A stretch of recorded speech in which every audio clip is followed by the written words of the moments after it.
Isa na namang astig na sports ang hindi pinalampas ni Joe Tamesis. Panoorin natin to sa One Life.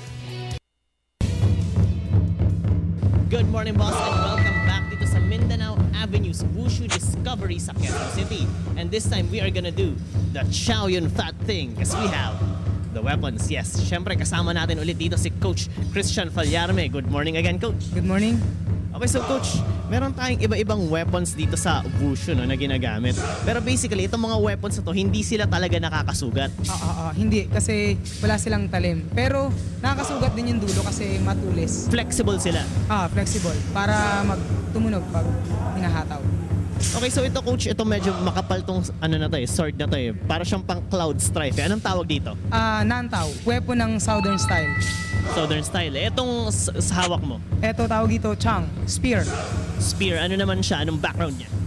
Ito yung mostly ginagamit ng Northern style ko, yung Chang Chen. Chang Chen. Si pare ko, si gold medalist. Yeah. Siya yung naka-broadsword. Anong tawag sa hawak mo? Tawag sa kanya is Tao or broadsword. Broadsword. And si Kimberly, may hawak siyang staff. Anong tawag? Tawag sa kanya is Kun. Spoon. Ano namang meron dyan sa spoon? Sa Kun, mostly parang spear din siya pero mas more of paikot yung movements niya. Pero sa spear kasi more on pointing, tama? Pointing kasi mayroon siyang dulo.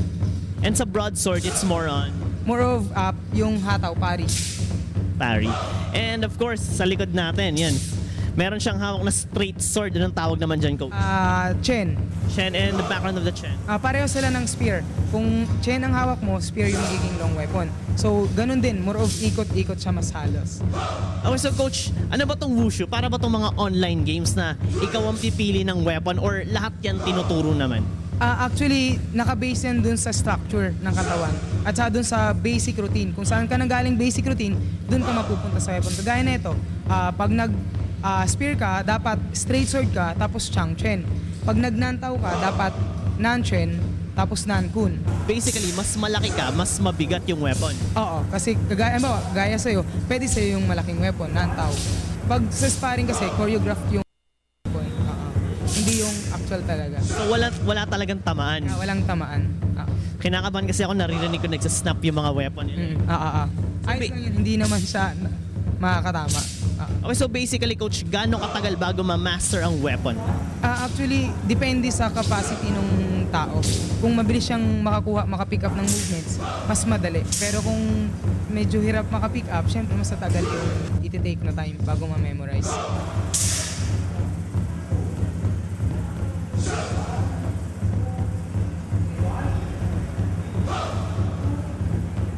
Okay, so masaya siya pero very challenging kasi mabigat yung weapon and nakakangalay. So it takes a lot of practice.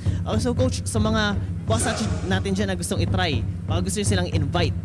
Doon sa interested mag-Wushu, tumawag lang sa 454-3017 or pumunta na lang dito sa Wushu Discovery Building sa may Mindanao Avenue, Quezon City. Okay, thank you, Coach. So with that, ito pong yung sports connoisseur, Joe Tamesis saying good morning, boss!